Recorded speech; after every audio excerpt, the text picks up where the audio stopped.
प्रकार तत्व समूह कलाओं को निज वैभव प्रदर्शित करते हुए प्रभु श्री गुरु भगवान ने अनुप्रवेश दशा का ही प्रतिपादन किया है। ततो माम तत्व तो ज्ञाता विशते तदनंतरम, ये हो गया अनुप्रवेश। मम साधर्म मागता इत्यादि अनुप्रवेश दशा का ही वर्णन है। तो इसको जो है गीता के साथ लगा दिया। जो अनुप्रवेश के अनुभव से रहित है वे कला तत्व ज्ञान रहित होने से पशुहीन है। एतत् तत्वज्ञ शिव स्वरूप है, वे सब कुछ करने और जानने में समर्थ है, लेकिन अंगार बहनी न्याय स्वरूप का जो अनुप्रवेश है उसका रहस्य जो तत्व ज्ञान स्वात्म तत्व का अपरोक्षानुभव का उपाय है उसे सद्गुरुओं से जानना चाहिए। इसलिए भगवान ने निर्देश किया है तद विधि प्रणिपातेन परिप्रश्नेन सेवया उपदेक्षन्ति ते ज्ञानम ज्ञानिन तत्वदर्शिनः। तत्ववेद हो जाने पर ही तत्वातीत स्वात्म स्वरूप का प्रत्यभिज्ञात्मक निश्चय होता है। जब तक तत्वातीत कलातीत स्व शिवत्व को नहीं जानता तब तक अपने को तत्व कला विग्रह ही मान करके जीव पशु क्लेशों का अनुभव करता है। अपने शिव तत्व को अभिज्ञात करके शिव शक्ति से कवलीकृत सदा शिव से लेकर के धरणी पर्यंत शुद्ध शुद्धाशुद्ध अशुद्ध संपूर्ण विश्व को पूर्ण सिद्ध शिव योगी अपना वैभव बना लेता है। मात्रा संप्रत्य संधाने नष्टस्य पुनरुत्थानम, इस सूत्र का यही तात्पर्य है। नीचे एक टिप्पणी है शिव सूत्र वृत्ति में मात्रासु स्वप्रत्यय संधाने नष्टस्य पुनरुत्थानम, ऐसा पाठ है तथा पाठक्रम में इसके पूर्व मध्य अवर प्रसव यह सूत्र है और मध्य अवर प्रसव के पूर्व प्राण समाचार्य समदर्शनम का पाठ है। ऐसे पाठ भेद है। ओम पूर्णमदः पूर्णमिदं शिवतुल्यो जायते शिवतुल्यो जायते। इस प्रकार जो जीवन मुक्त साधक है, जो नित्य युक्त है, नित्य अपने परमेश्वर स्वरूप में शिव स्वरूप में जिसकी बुद्धि प्रतिष्ठित है, यानी व्यवहार दशा में भी जिसकी बुद्धि इस भेद को ग्रहण नहीं करती है और सारे विश्व को स्व विभूति के रूप में ग्रहण करता है, उसकी बुद्धि में ऐसी विशिष्टता है कि चित्रों का भेदन करके पर्दे में पहुंचने की सामर्थ्य है। ऐसा जो योगी है वह जीवन मुक्त दशा में शिव तुल्यो जायते, शिव के समान हो जाता है। अरे शिव ही हो जाता है ऐसा क्यों नहीं कहते? ऐसा कहना चाहिए शिव ही हो जाता है। शिव तुल्यो जायते ऐसा क्यों कह दिया? कि शिव तुल्यो जायते यहाँ पर इसलिए कह दिया कि वह जब तक शरीर है तब तक वह शरीर कर्म फल रूप शरीर है, पर शिव का जो शरीर है वह कर्म फल रूप नहीं है, इतना अंतर है। इसके साथ जो शरीर है वह भले ही उसकी दृष्टि से शक्ति रूप हो पर वह कर्म फल रूप है। इसलिए जब वह शरीर का जो है वह संबंध टूट जाता है तो विदेह मुक्ति को प्राप्त हो जाता है। पर शिव के साथ जो शरीर भान है वह कोई कर्म फल रूप नहीं है, वह वस्तुतः इसलिए कहते हैं कि ईश्वर कोटि के जो है उनका शरीर चिन्मय होता है, वो कर्म फल रूप नहीं होता। वह शरीर कर्म फल रूप नहीं होता है, इसलिए प्राकृत जो है वह नहीं होता, प्रकृत दंड का नहीं होता है। वह जो है माया शक्ति का आश्रय करके और वो चिन्मय शरीर। अब कहो कि प्रतीति तो प्रतीति तो सब जगह एक ही समान होती, पर एक ही समान शरीर थोड़ा होता है। स्वप्न में आप जिस शरीर से व्यवहार करते हैं और जागृत में जिस शरीर से व्यवहार करते हैं, तो व्यवहार के समय तो दोनों शरीर एक ही प्रकार मालूम होते हैं, दो प्रकार के तो नहीं मालूम होते हैं। जैसे इस शरीर को लेकर के पुरुषार्थ करते हैं, ऐसे स्वप्न के शरीर को लेकर के पुरुषार्थ करते हैं। और वस्तुतः क्या है कि स्वप्न का शरीर जो है वह मानस मात्र है और इस शरीर के साथ कर्म आदि सब जुटे हुए हैं। इतना दोनों में अंतर है। जब हम विचार करते हैं तो स्वप्न के शरीर में, जागृत के शरीर में इतना अंतर होता है। इसी प्रकार परमेश्वर का भी शरीर दिखता है और उसमें व्यवहार दिखता है, पर वो व्यवहारिक दिखने पर भी जो है वह कर्मज नहीं होता है, कर्म संबंध उसका नहीं बनता है। इसलिए कर्मज न होने के कारण जो है वह प्राकृत शरीर नहीं होता है, वह अप्राकृत शरीर होता है। वो खाली माया शक्ति के कारण उस प्रकार दिखता है। इसीलिए भाष्यकार भगवान ने गीता भाष्य में कहा ना कि जो है वह वो लोकानुग्रह कुर्वन्निव जातैव, जात के समान जो है वह प्रतीत होता है, वो जात नहीं होता है।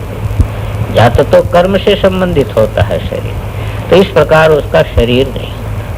तो उसको कह दिया शिव तुल्यो जायते। ये कौन सा योगी है? तुर्य पद के परिशीलन के प्रकर्ष से साधक तुर्यातीत को प्राप्त करके। तुर्यातीत कब हो जाएगा साधक? अभ्यास तो तुर्य का किया, चतुर्थ का आसेचन किया, त्रिशु तृतीय भोक्ता बन गया। पर कहते हैं कि जब तीन जो है चतुर्थ से ओतप्रोत तीन हो जाता तो तीन ही खत्म हो जाता है। तब तीन जब खत्म हो जाता है तो वो तीन के कारण जो चतुर्थ संज्ञा थी वो चतुर्थ संज्ञा भी समाप्त हो, और चतुर्थ संज्ञा समाप्त हो जाती है तो वह तुर्यातीत हो जाता है। क्योंकि चतुर्थ संज्ञा है जो है तीन को लेकर के, अब तीन नहीं रहा तो चतुर्थ संज्ञा कैसे होगी?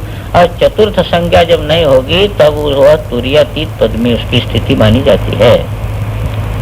जैसे क्षेत्र को लेकर के क्षेत्रज्ञ संज्ञा होती है, और क्षेत्र न रहे तो क्षेत्रज्ञ संज्ञा कैसे होगी? तो संज्ञा भी समाप्त हो जाती है। ऐसे उसकी तुरीय संज्ञा भी समाप्त हो जाती है। तो तुर्यातीत को प्राप्त करके स्वच्छ स्वच्छंद चिदानंद घन भगवान शिव के समान हो जाता है। अर्थात देह कला के रहने पर भी शिव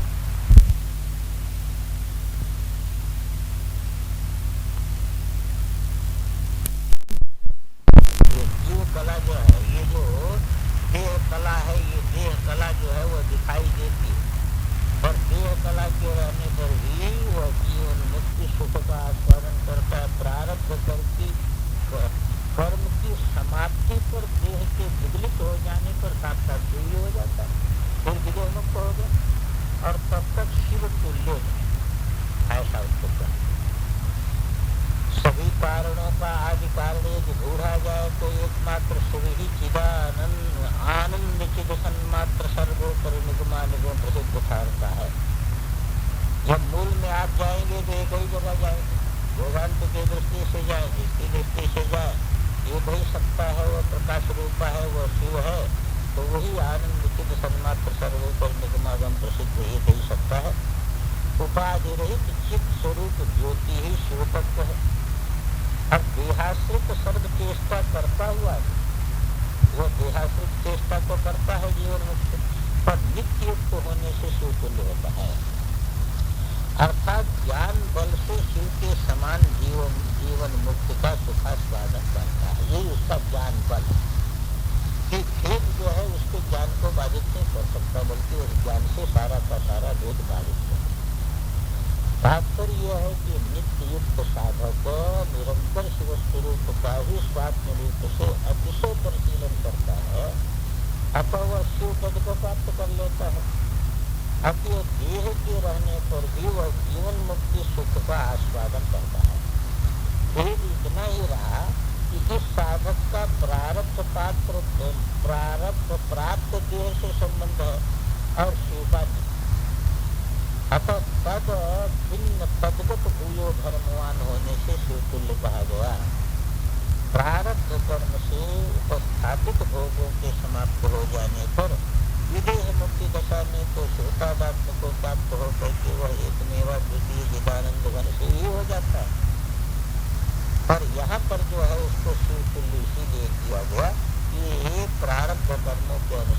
शरीर है, इस शरीर के संबंध से जीवन मुक्ति की बात कही जाती है ज्ञान के आधार पर, इसलिए उसको शिवतुल्य कहा। अक्सर कहते हैं कि यह जीवन मुक्ति इस प्रकार हो जाता है, शिवत्व का अभ्यास करते करते करते करते करते करते शरीर, इंद्रिय, प्राण, मन, बुद्धि इत्यादि जो है ये व्यवहार में, इसे व्यवहार होते हुए भी यह बाधक नहीं होते उसके नित्य युक्तता में, वह नित्य युक्त रहता है, यानी नित्य अपने स्वरूप से उसकी बुद्धि जो है वह स्वरूप में प्रतिष्ठित है, तो भेद उसको किसी प्रकार का बाधक नहीं होता है। तो ऐसा जो शिव योगी है, तो योगी को व्रत करता है कि नहीं करता है, क्या करता है? क्योंकि प्रत्येक साधक का एक एक नियम होता है, व्रत होता है। जैसे देखो एक दक्षिण में है ना संप्रदाय, क्या बोलते हो,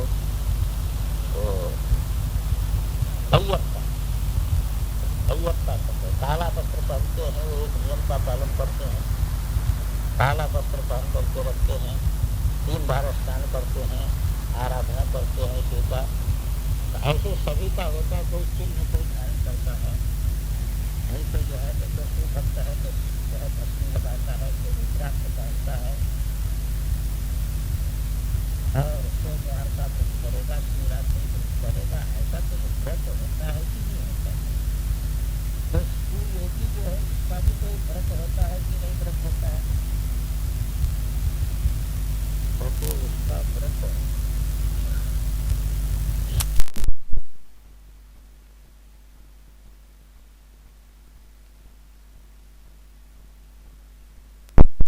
वृत्तिर्व्रतम शरीर वृत्ति व्रतम, बस उसका व्रत और कोई व्रत नहीं है। उसका शरीर बर्तन जो स्वाभाविक हो रहा है यही बस व्रत है और कोई व्रत नहीं। उसकी एकादशी यही है, स्वभावतः जो है वह जो चीज सामने आ गई और शरीर ने उसको स्वीकार किया, ग्रहण कर लिया, तो उसकी एकादशी हो गई। क्योंकि वह किसी भी प्रकार का उसके मन में संकल्प तो रहते नहीं, तो उसका जो शरीर वृत्ति है यही उसका व्रत है और कोई उसका अलग व्रत नहीं होता है। उसी से उसका सारा व्रत जो है अपने आप सिद्ध हो जाता है और किसी व्रत की कल्पना उसके अंदर नहीं की जा सकती है।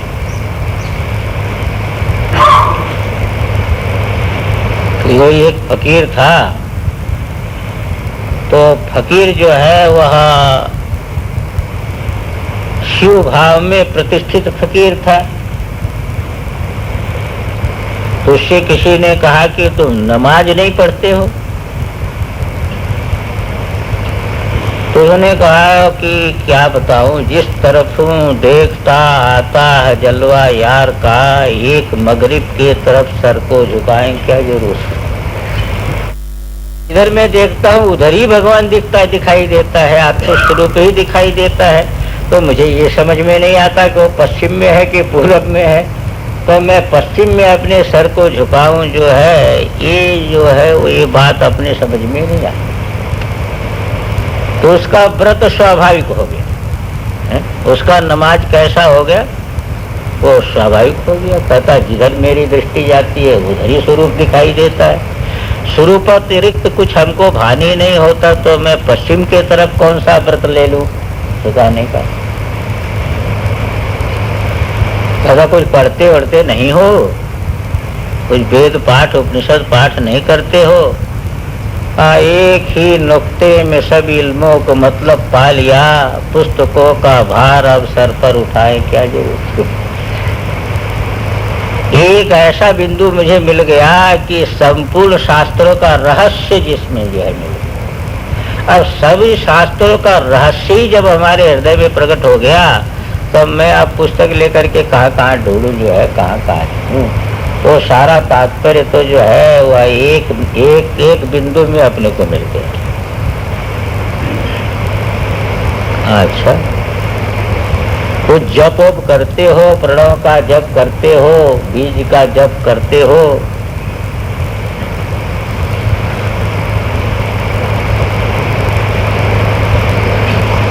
उसने कहा कि मैं जब क्या बताऊं,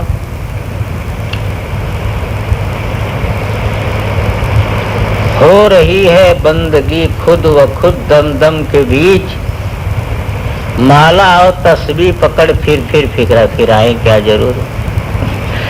वो जब तो हो रहा है, मैं क्या करूंगा, जब तो सांस सांस में हो रहा है, मैं क्या करूं। अब मैं कौन सी माला पकड़ करके जो है वह उसको घुमाऊं, जब तो हो रहा है। मेरे करने न करने से उसका कोई संबंध है नहीं। अरे कहा भाई तुम तो फालतू बात करते हो, किस मजहब के तुम, हिंदू मजहब के हो कि जो है मुसलमान मजहब के हो कि ईसाई मजहब, किस मजहब को तुमने स्वीकार किया है। कहा मजहब,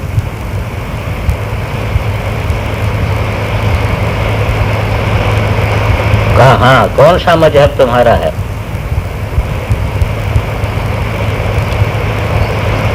उसका आगे कुछ है, कहता मजहबों के तंग खाने बीच जाए क्या जरूर।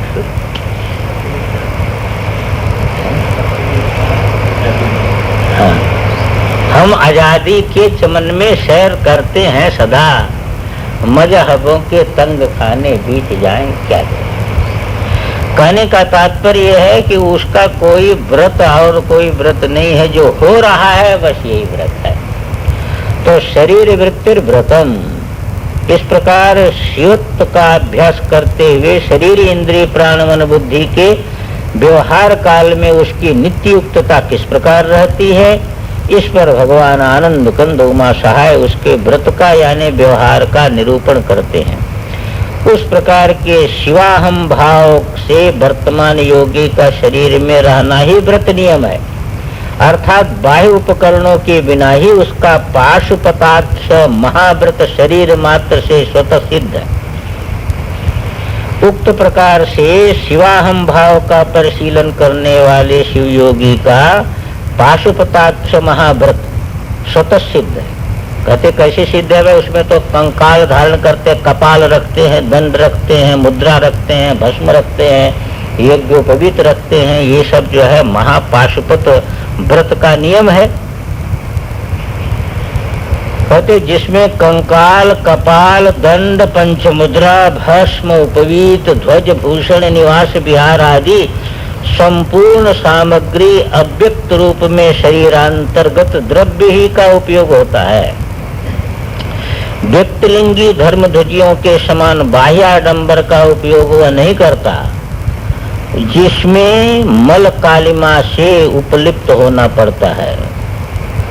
कैसे होता है ये, कहते शिव के उपकरण कंकाल कपाल खड्वादि भस्म आदि जो माने जाते हैं, तो उसको कभी उसको सोचना पड़े कि मुझे कपाल धारण करना, ऐसा कंकाल का विचार आ जाए तो शिव योगी देखता है शरीर ही जो है वह कंकाल है। कभी कहता महाश्मशान में रहना चाहिए, कहते शरीर से बढ़कर के महाश्मशान क्या है कि जिसमें करोड़ों जीव प्रतिक्षण मरते हैं और दफनाए जा रहे हैं, इससे बढ़कर के महाश्मशान क्या हो सकता है। इसमें शिरोभाग में स्थित कपाल ही कपाल है, यही कपाल है, मैंने तो कपाल को धारण करके रखा है। इन्होंने कहा कपाल नहीं धारण करते, कहा कपाल तो धारण करके रखा है, यही कपाल है। और कहा कि जो है तुम जो है वो नहीं धारण करते आशा, खड्वांग नहीं धारण करते, कहा ये रीढ़ की हड्डी जो है यही तो खड्वांग है, और क्या खड्वांग, इसी का नाम खड्वांग है। वो कंकाल माने जो है ये पूरा शरीर का सब जो है मांस आदि निकाल दीजिए तो होगा कंकाल। अच्छा, उसको पाशुपत वाले जो है रख करके ध्यान करते हैं कि देखो जो है शरीर ऐसे है, उससे मन को निकाल देते हैं। हाँ, तो ये कपाल है।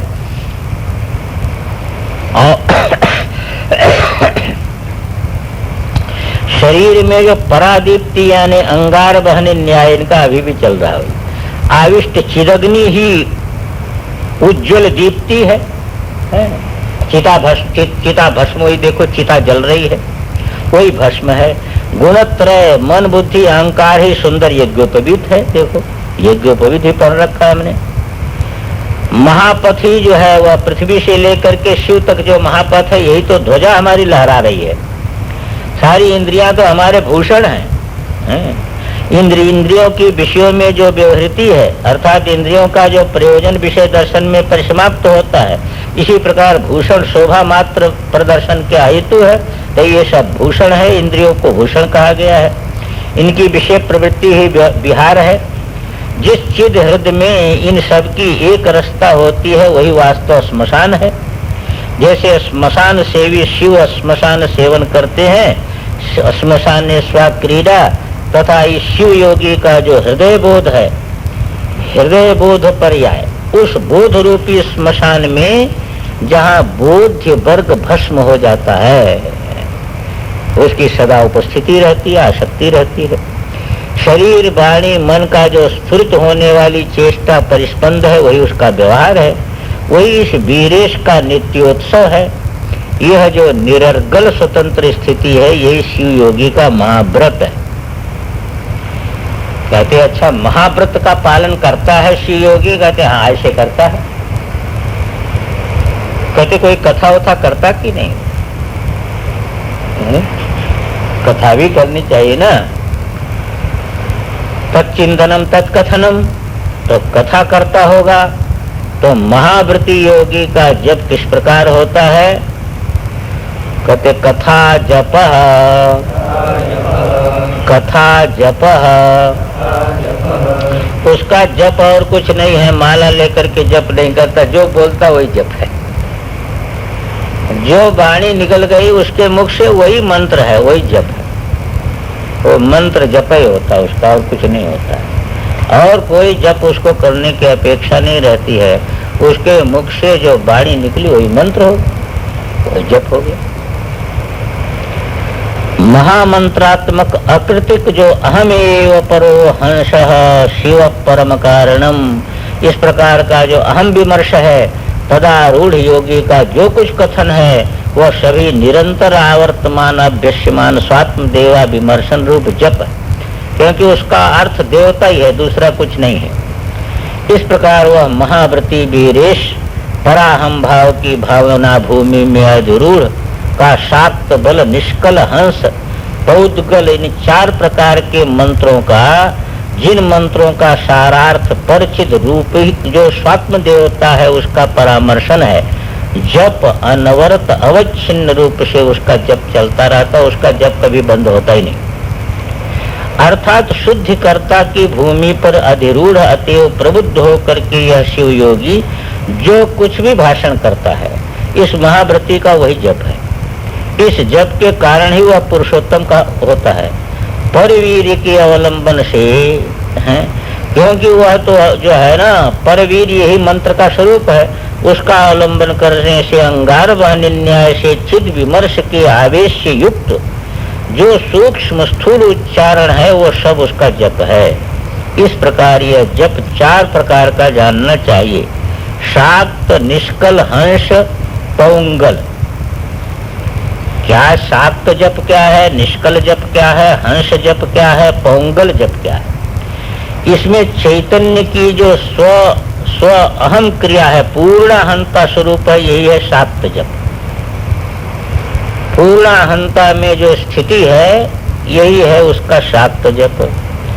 और प्रणवांगस्थ जो लक्ष्यार्थ भावना है, वह निष्कल जप है। प्रणव के लक्ष्य को लेकर के जो ध्यान रखता है, वही उसका निष्कल जप है। और नादाख्य कलनात्मक जो जप है, वह हंस संज्ञक जप है, जो 21,600 श्वास प्रश्वास वायु से निरंतर चलता रहता है। और यही पौद्गल जीव संज्ञक है जप। ये जीव यही इसी को पौंगल भी कहते हैं। ये जीव जप करता है, ये जीव अपना जप करते ही रहता है, बिना जप के जीव नहीं रहता। 21,600 मंत्रों का जप करता रहता है 24 घंटे। तो ये जो है वह जप हंस संज्ञक है। ये जीव का, इसी को पौद्गल कहते हैं, इसी को जीव संज्ञक जप कहते हैं। अरे कहते हैं कि दान करता है, कि दान पुण्य कुछ करता है, अन्नदान, जल दान, विद्या दान, कोई दान करता है वो? क्योंकि वो दान भी करना चाहिए।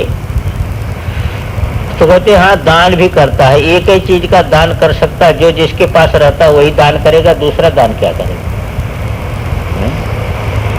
दूसरा दान क्या करेगा? एक बार जो है वो पांडव बैठे हुए थे, कौरव आ गए और उनको बड़ी गाली देने लगे। भीम आदि को बड़ा क्रोध आया, पर युधिष्ठिर ने आंख फेरी, कहा चुप रहना, बोलना नहीं। अब बोले नहीं, सब बैठे रहे। अब गाली दे दे देते हैरान हो गए कौरव, कब तक गाली दे जब दूसरा बोले नहीं। और दुर्योधन ने कहा तुम कैसे नपुंसक हो जो है वह, तुम इतना गाली दिया, तुम बोलते भी नहीं। कहा युधिष्ठिर बोले, कहा कि भाई ठीक बात कहते हो तुम, और जिसके पास जो रहता है वही दे सकता है। ददतु गालीर गालिमंतो भवन्तः। आप लोगों के पास बहुत गाली है, इसलिए आप लोग गाली देने में समर्थ है। विद्वान विद्या देता है, धनवान धन देता है, अन्नवान अन्न देता है, गालीवान गाली देता है। और वयमतु तदभावाद गाली दाने समर्था। हम गाली के दरिद्र ठहरे, हमारे पास है ही नहीं तो हम कहाँ से करें।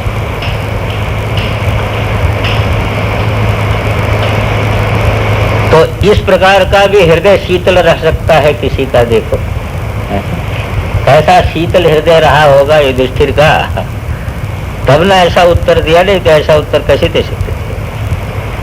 कहते ये कोई दान करता है कि नहीं? शिव योगी कहा कि वो क्या दान करेगा, वो आत्मज्ञान का दान करता है, बाकी तो कुछ उसके पास है क्या देगा? आत्मातिरिक्त है ही नहीं उसके पास, तो देगा क्या वो? दानम आत्मज्ञानम, दानम आत्मज्ञानम। बस आत्मस्वरूप का ज्ञान कराना यही उस महाव्रती का दान है, यही दान करता रहता है। आत्मस्वरूप की जो प्रज्ञप्ति है वही सर्वश्रेष्ठ उत्तम ज्ञान है, जिसको पूर्व कहाए हैं आगे भी कहेंगे। इसी उत्तम ज्ञान का सम्यक प्रकाशन जो पूर्ण कृपा पात्र प्रबुद्ध जन है उनके प्रति प्रकट करना, यही उत्तम ज्ञान दान ही शिवयोगी का दान है। इस ज्ञान दान से ही पशु जनों के पाशों का सम्यक रूप से क्षपण होता है। इसी ज्ञान से जो है वह पशु जनों के जो पाश है वो कट जाते हैं। अतः सर्वोत्तम दीक्षा भी इसी को कहते हैं कि ज्ञान दान ही सर्वोत्तम दीक्षा है। कहते इस प्रकार जो शिवता को प्राप्त जो शिवयोगी है ज्ञानोपदेश के द्वारा, वह जो है बंध को काटने में समर्थ होता है। तो कहते हाँ, यो अविपस्थो ज्ञाहेतुश्च, यो अविपस्थो ज्ञाहेतुश्च।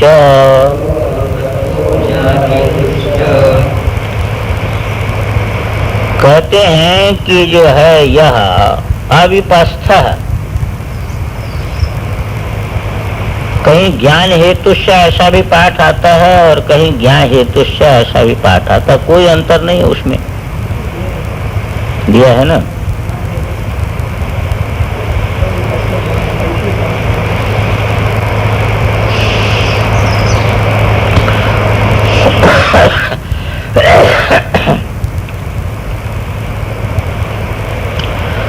वो कहते हैं कि वो योगी कैसा है?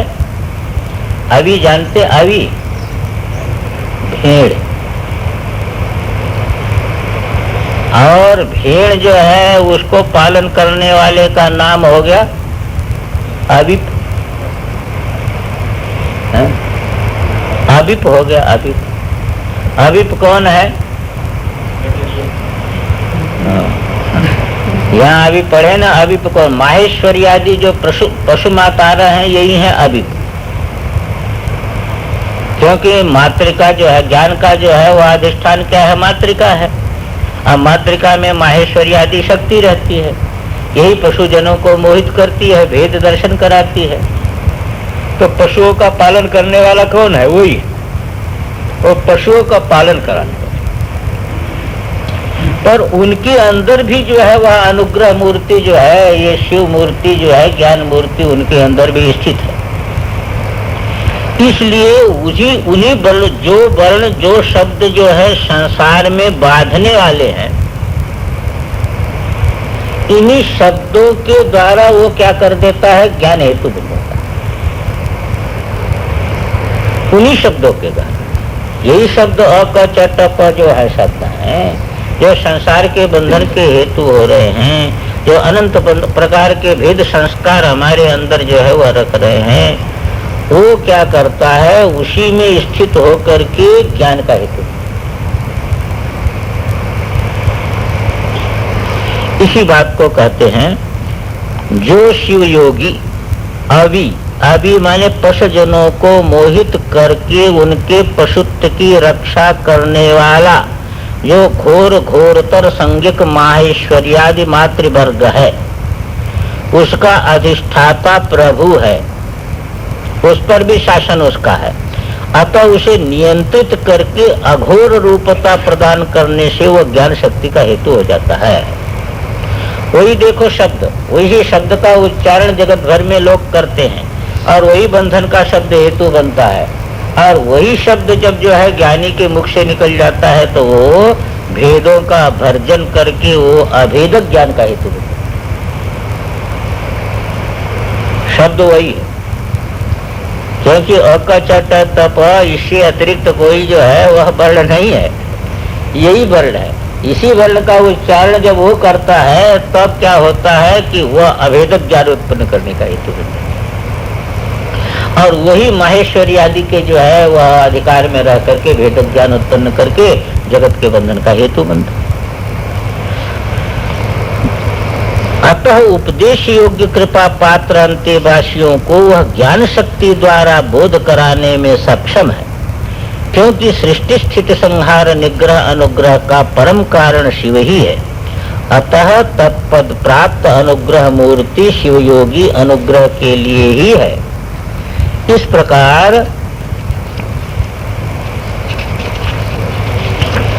प्रकार सर्व शक्ति संपन्न, सर्व विश्व को अपना आकार समझने वाला जो शिव योगी, उसका स्वसम्मित शक्ति विकास ही जगत है। इस पर दीन बंधु महादेव कहते हैं, स्वशक्ति प्रचयोस्य विश्वम, स्वशक्ति प्रचयोस्य विश्वम, अस्य स्वशक्ति प्रचय विश्व। ये योगी को दिखाई देता है कि हमारी जो शक्ति है, हमारी शक्ति का चमत्कार ये सारा का सारा विश्व है, हमारे शक्ति का विस्तार सारा का सारा विश्व है। इसलिए जब अंतर्मुख हो जाता है, शक्ति का संकोच कर लेता है, तो विश्व का संहार हो जाता है, और उन्मेष कर देता है तो विश्व का उदय हो जाता है, क्योंकि वो शक्ति का ही विस्तार जगत है। ये जगत अन्य कोई स्वरूप से भिन्न कोई चीज नहीं है, स्वशक्ति का चमत्कार है। इस शिव तुल्य योगी का सत्ययोश्य जगत कृष्णम, इस के अनुसार अपनी संबित रूपा शक्ति का प्रचय यानी क्रिया शक्ति स्फुरण रूप विकास ही संपूर्ण विश्व है। भाव यह है कि जिस प्रकार यह संपूर्ण विश्व शिव की जो अनुत्तर शक्ति, सर्व कारणभूता शक्ति है, स्वातंत्र शक्ति, तन्मय ही है, उसी प्रकार यह योगी जो शिव तुल्य कहा गया है, उसकी जो स्वसंबित शक्ति है, उसका विचित्र नवोल्लास स्पंद में जो क्रिया शक्ति का स्फुरण है, तद रूप विकास ही विश्व है। क्योंकि बहिरेंद्रिय और अंतरेंद्रिय के विषय रूप में विस्तार को प्राप्त यावत नील सुखादि विद्य समूह है, वह सबका सब चैतन्य प्रकाश रूप भित्ति पर ही आभासित है, अन्यथा उसकी स्वयं सत्ता उपपन्न ही नहीं हो सकती। इसलिए उस योगी की स्वसम्मित ही तत्तद वैचित्र्य पूर्ण विश्व रूप में स्व मनोरथ की भांति सर्वत्र प्रस्फुरित होती है। सत्य शक्तिमान में अभेद होने से स्वात्म विश्व ही जगत रूप में विकासमान होता है। इस प्रकार जो है वह सारी की सारी जो है वह सृष्टि उसका जो है शक्ति विकास ही है और कुछ भी नहीं है। और स्थिति लय कहते हैं वही उत्पत्ति वही स्थिति है वही लय भी। इसीलिए जो है वह कैसा है, त्रिपुरांतक है, त्रिपुरांतक है। ये सभी को अपने अंदर लय भी कर लेता है, सभी को अपने पर प्रकट भी कर देता है। जैसे पर्दा जो है वह चित्र सृष्टि का भी वहां से उद्भूत हो रही है, उसी से पालित हो रही है, उसी में संग्रहित हो रही है। पर्दा से अतिरिक्त कुछ हुआ भी नहीं। इस प्रकार सर्व सृष्टि का कर्ता वह स्थिति और लय भी करता है। इस पर त्रिपुरांतक महादेव शंकर कहते स्थिति लयौ, स्थिति लयौ। स्वशक्ति प्रचय जैसे विश्वरूप है वैसे ही स्थिति एवं लय स्वरूप भी है, क्योंकि शक्ति के बहिर्मुखत्वा भाषण ही सृष्टि एवं स्थिति है, तथा चिन्ह मात्र परमात्मा में विश्रांति, इसी का नाम प्रलय है। इस प्रकार सर्वशक्तिमान चिदात्मा अपनी क्रिया शक्ति से उन्मीलित विश्व की अपनी ही इच्छा शक्ति से स्थिति एवं प्रलय भी करता है। शक्ति तत्व पर्यंत तत्त पदों के अध्यक्ष जो अनाश्रितादि प्रमाता हैं, उनकी अपेक्षा अपने से अधरस्थ विश्व का तत्त परार्ध काल अर्थात जो उनका आयुष्य काल है तावत पर्यंत बहिर्मुखत्वेन भाषण ही स्थिति है। और स्व से ऊपर के पद जो निमेषावस्था में, तो उससे अधस्थित स्व का भी विलय हो जाता है। अपने से अधस्थन विश्व के विलय के विषय में तो कहना ही क्या है।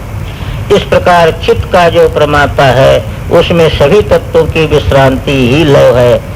इसलिए अभाषण स्थिति और लय दोनों में चिदात्म शक्ति के प्रचय रूप ही है, क्योंकि यावत वेद्य समूह है वह चाहे निमील्यमान हो लयावस्था में हो अथवा उन्मील्यमान हो स्थिति दशा में हो, दोनों अवस्थाओं में सम्मित शक्ति का स्फुरण रूप ही है। अन्यथा सम्मित प्रकाश के बिना उनका प्रकाशन ही असंभव है। अतः सृष्टि के भांति स्थिति लय भी शक्ति प्रचय रूप ही है, ऐसा कहा गया है स्थिति लय। इसको थोड़ा सा समझ लीजिए। जैसे क्या है कि शिव से लेकर के पृथ्वी पर्यंत जो ये विकास है, तो इसमें जगह जगह उत्पत्ति भी दिखाई देती है और स्थिति भी दिखाई देती है, प्रलय भी दिखाई देती है। जैसे मान लीजिए जल तत्व तक विकास है, तो जल तत्व से पृथ्वी की उत्पत्ति हो गई, तो यहाँ भी उत्पत्ति दिखाई दे रही है ना, पृथ्वी से उत्पत्ति दिखाई दे रही है। और पृथ्वी जब जल तत्व में लीन हो गया तो जो है वह जल तत्व में पृथ्वी का लयपना दिखाई दे रहा है। ऐसे जल तत्व का अग्नि तत्व से उत्पत्ति और अग्नि तत्व में लय दिखाई दे रहा है, उसी के अंदर पृथ्वी का भी समावेश हो गया। और अग्नि तत्व का जो है वायु में से उत्पत्ति और वायु में लय भी दिखाई दे रहा है। और इसी प्रकार वायु तत्व का जो है आकाश तत्व से उत्पत्ति और आकाश तत्व में लय भी दिखाई दे रहा है। ऐसे आप बढ़ते चले जाइए, प्रकृति तक बढ़ते चले जाइए, तो ऐसे चले जाएंगे आप, तो आगम के अनुसार जब सदाशिव भाव में जाएंगे तो वहाँ ईश्वर तक का सभी का लय हो गया कि नहीं है? तो ईश्वर तक का सभी का लय हो गया वहाँ पर अब ईश्वर भी नहीं जो है वह पृथक रहा, सदाशिव भाव में चला गया। तो कहने का तात्पर्य यह है कि सब के अंत में आप कहाँ जाएंगे? एक चैतन्य सत्ता जो है, उसी चैतन्य सत्ता पर सबकी उस ऊपर जो है उद्भूति है और उसी में पालन है, उसी में संहार है। और बीच बीच में प्रतीति होती है, इससे उत्पत्ति है, इससे पालन है, इससे संहार है। अब ब्रह्मा की सृष्टि का कहेंगे तो ब्रह्मा उत्पत्ति करता है, विष्णु पालन करता है, शिव संहार करता है, पर वस्तुतः एक चैतन्य सत्ता ही सब हो रहा है, दूसरा कोई नहीं हो रहा है। इस बात को समझ लेना चाहिए। ओम पूर्णमदः पूर्णमिदं पूर्ण सृष्टि पालन संहार में समस्त होता है। अब प्रश्न ये है कि ये सृष्टि आदि तो प्रवृत्ति है, सृष्टि भी प्रवृत्ति है, पालन भी प्रवृत्ति है, ध्वंस भी प्रवृत्ति है। तो जब प्रवृत्ति में वो लगेगा तो वह स्वरूपस्थ कैसे रहेगा? प्रवृत्ति में जब लगेगा वह योगी तो स्वरूपस्थ कैसे रह सकता है? तब कहते तत्प्रवृत्ता वप्यनिराशः संवेत्रिभावात् तत्प्रवृत्ता वप्यनिराशः संवेत्रिभावात्। कहते हैं कि सृष्टि स्थिति ध्वंस आदि जो प्रवृत्ति है तत्प्रवृत्तौ अपि सृष्टियादि प्रवृत्तौ अपि, सृष्टि आदि की जो प्रवृत्ति है प्रवृत्ति में भी अनिराशा, वो योगी जो है वह स्वरूप के प्रधान नहीं, प्रवृत्ति उसके अंदर दिखाई देती है, फिर भी प्रवृत्ति दिखाई देने पर भी वह प्रवृत्ति रहित रहता है। कैसे प्रवृत्ति रहित रहेगा वो? कहते संवेत्रिभावात् अनिराशा, वो हमेशा साक्षी भाव में रहता है ना, वो प्रवृत्ति को देखता रहता है, तो प्रवृत्ति का भी प्रकाशक है वह, तो जो कुछ भी हो रहा है उसका प्रकाशक है वह। सृष्टि हो रही है, चाहे पालन हो रहा है, चाहे संहार हो रहा है, तो तीनों जो है एक आत्म प्रकाश शिव प्रकाश में तीनों के तीनों जो है वह प्रकाशित हो रहे हैं उस प्रकाश से अभिन्न रूप में। तो प्रकाश से अभिन्नतया जो प्रकाशित हो रहे हैं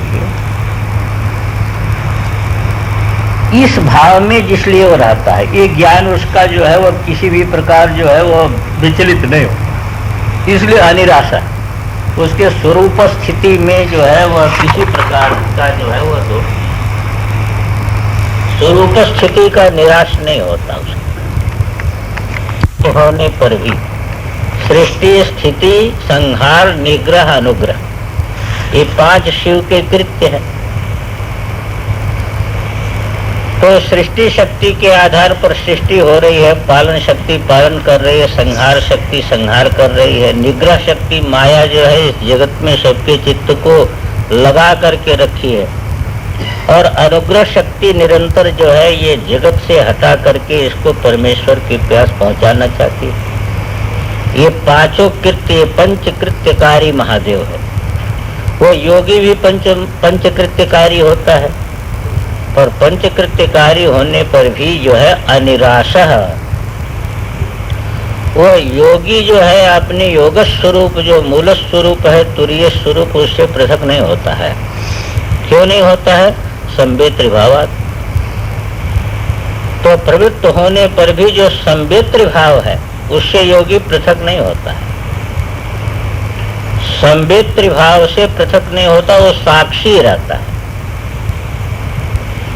इसलिए जो है उस साक्षित्व में जो कुछ भी कृत्य हो उस कृत्य से किसी भी प्रकार का संबंध उसका नहीं बनता, इसलिए उसकी स्थिति में कोई अंतर नहीं होता है। सृष्टि हो गई तो भी क्या हुआ? पालन हो गया। जैसे पर्दे के ऊपर सृष्टि दिख गई तो भी क्या हुआ? पालन दिख गया। तो भी क्या दिख गया? तो भी क्या है? तीनों में क्या अंतर हो?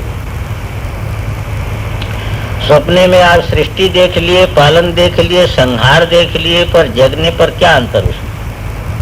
तीनों में किसी प्रकार का अंतर नहीं है। तो संवेत्र भाव में, साक्षी भाव में निरंतर उसकी स्थिति रहने के कारण ये सारा का सारा दृश्य जो है वो स्व से भिन्न होता नहीं, और इसलिए उसकी स्थिति में कोई अंतर होता नहीं। अर्थात सृष्टि आदि कार्य में व्यापृत होने पर भी शिव योगी स्वस्वरूप संबित से कभी च्युत नहीं होता है, क्योंकि उसकी संवेद्यता का अभाव कब होता है, यानी होता ही नहीं। वो तो अपनी प्रकाश रूपता में है ना, सब दिख रहा है, अर्थात कभी भी नहीं।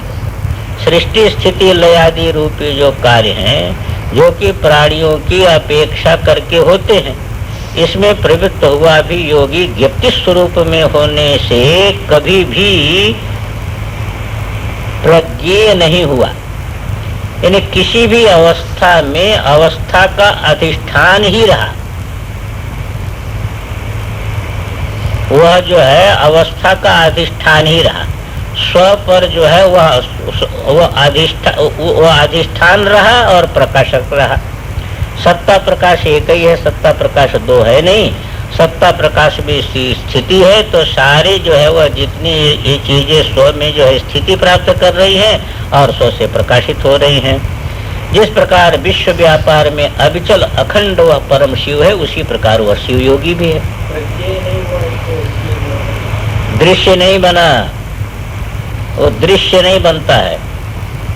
आत्मा कभी भी दृश्य नहीं बनता है, समझे। भाव यह कि सृष्टादि के उन्मीलन होने पर भी योगी की चिद स्वरूप स्वभाव में स्थिति तुर्य चमत्कार का विमर्श रूप जो संवृत्ति भाव है, उससे पृथक किसी भी दशा में क्षण मात्र के लिए भी नहीं होती। पंचकृत्यकारी जो चिदात्मा है, उसका तत्त विभिन्न कृत्यों के रूप में जो उल्लास है, वह उसका अपना ऐश्वर्य, वो ऐश्वर्य रूप में देखता है ना, वो स्व का ऐश्वर्य है। तो सारी परिस्थिति को अपने ऐश्वर्य रूप में जो है वह अनुभव करता है। जैसे नाटककार जो है वह प्रत्येक पार्ट को, चाहे वह जो है वो रोने का पार्ट हो चाहे हंसने का पार्ट हो, दोनों को अपने ऐश्वर्य रूप में अनुभव करता है। तो दोनों में जो उसकी कुशलता है वो ऐश्वर्य ही उसको मालूम होता है। इसी प्रकार जो है तत्त विभिन्न कृत्यों के रूप में जो उल्लास है वह उसका ऐश्वर्य ही है। उसे प्रकट करता हुआ वह विनश्यत स्वभाव वाले जो दृश्यात्मक भाव हैं, उससे पूर्व एवं पर कोटि में जहाँ दृश्यों की उन्मीलन दशा नहीं रहती है, चमत्कारी रूप में नित्योदित रह करके स्वयं को उसके साक्षी रूप में व्यक्त करता रहता है। इस प्रकार अविनाशी अवस्थाता स्वरूप जो साक्षी आत्मा है, उसकी विभिन्न अवस्थाएं ही जो नष्ट और उत्पन्न होती हुई बार बार बदलती रहती हैं, न ही उस अवस्थाता का विनाश होता। अवस्थाता में कोई परिवर्तन होता है क्या? पर्दे पर एक चित्र आया, दूसरा चित्र आया, तीसरा चित्र आया, कहीं बाढ़ आ गई तो गांव के गांव बहे जा रहे हैं, कहीं अग्नि लग गई तो जो है वह शहर का शहर भस्म हुआ जा रहा है। ये सारा का सारा पर्दे पर ये चित्र चल रहा है, पर पर्दे का कोई संबंध बनता है उससे? यही पर्दे का ऐश्वर्य है कि ज्यों का त्यों रहता है और देखता सब कुछ उस पर है, यही उसका ऐश्वर्य है। ऐसे शिव योगी ये सब को ऐश्वर्य रूप में देखता है, न कि उस अवस्थाता का विनाश होता है। यदि अवस्थाता का भी उन अवस्थाओं के साथ विनाश हो जाए तब तो असाक्षिक होने के कारण उनका उद्भव और विलय भी असिद्ध हो जाए। अब पर्दे का ही विनाश हो जाए तो फिर चित्र किस पर दिखेगा? फिर तो चित्र दिख ही नहीं सकता। उसी यह अभिप्राय में कहा गया है तत्प्रवृत्तो अपि अनिरासः संवेद्य भावात्। अब एक प्रश्न ये है कि व्यवहार दशा में चाहे ज्ञानी हो चाहे अज्ञानी हो, सुख की परिस्थिति आती है, दुख की परिस्थिति आती है। तो सुखकर परिस्थिति भी आती है और दुख की भी परिस्थिति आती है, तो उसमें सुखी दुखी वो होगा कि नहीं होगा? क्योंकि सुखी दुखी तो होने चाहिए। अब उसको चोट लगेगी तो जो है वह दुख नहीं होगा। मलेरिया आ गया ओंकारेश्वर का, खूब जोर का बुखार चढ़ गया उसको, तब जब मलेरिया आएगा जो है सिर में भयानक वेदना होगी तो उसको दुख का अनुभव होगा कि नहीं अनुभव होगा? अथवा कोई जो है वह बढ़िया फूल माला ले आ करके जो है खूब पूजा किया, बड़ी स्तुति किया, बड़ा जो है वह भंडारा किया, तो मन में जो है वह कुछ उसको आनंद आएगा कि नहीं आनंद आएगा। और यदि सुख दुख का भान उसको भी होता है, तो सुख दुख का भान जब उसको भी होता है तो दूसरों को भी सुख दुख का भान होता है, उसको भी सुख दुख का भान होता है, तो क्या जीवन मुक्ति उसकी होगी? होता है कि नहीं होता? कहते हैं कि अपने मधुसूदन जी थे, मधुसूदन सरस्वती, तो अद्वैत सिद्धि जब लिखा उन्होंने, तो भगवान की कृपा शक्ति समझो कि एक दिन एक संत, फक्कर संत अवधूत उनके यहाँ पहुंच गए, एकांत में मिले, कहा कि जो है सुना है आपने अद्वैत सिद्धि ग्रंथ लिखा है। कहाँ लिखा है? कहा अद्वैत सिद्ध हो गया। कहा अद्वैत तो सिद्ध है। अच्छा, जब शास्त्रार्थ करते हैं और कभी शास्त्रार्थ में अपना पक्ष कमजोर पड़ता है तो उस समय मन में कुछ खराब मालूम होता है कि नहीं मालूम होता है? कहा महात्मा जी मालूम तो होता है, उस समय जो है खटकता है मन। और कहा जब अपना पक्ष जो है प्रबल पड़ता है शास्त्रार्थ में तब कैसा मालूम होता है? तब कहते बड़ा जो है अभिमान मालूम होता है। कहते तब कहाँ अद्वैत सिद्ध हुआ? तब तो अद्वैत सिद्ध नहीं हुआ। तो सरल थे उन्होंने तो कहा कि जो है वो भगवान बात तो ऐसी है, पर अब हमको बताइए हम क्या कर सकते हैं। तो उन्होंने कहा तुम जो है वह उपासना करो। कृष्णोपासना का उन्होंने वो बताया, कहा कि इसका पुरस्करण करो, देवता का दर्शन होगा, देवता के दर्शन से तुम्हारी स्थिति बन जाएगी। कहते उन्होंने एक पुरस्करण किया, नहीं कृष्ण का दर्शन हुआ, दूसरा पुरस्करण किया, नहीं कृष्ण का दर्शन हुआ, तो मन में वैराग्य, तो गंगा के किनारे किनारे चल दिए। तो गंगा के किनारे किनारे चल दिए तो एक व्यक्ति बैठा था वहां पर, उन्होंने देखा इनके तरफ, तो देखा तो कहा बस इतने हिम्मत थी है? इतने में वैराग्य हो गया, 2 ही बार भी वैराग्य हो गया। वो बड़ा आश्चर्य मालूम हुआ। कहा कि जो है वह तुमने कैसे बता दिया हमारे मन की बात? कैसे? अरे कहा कि मैं कोई सिद्ध नहीं हूँ, मैंने तो एक भूत सिद्ध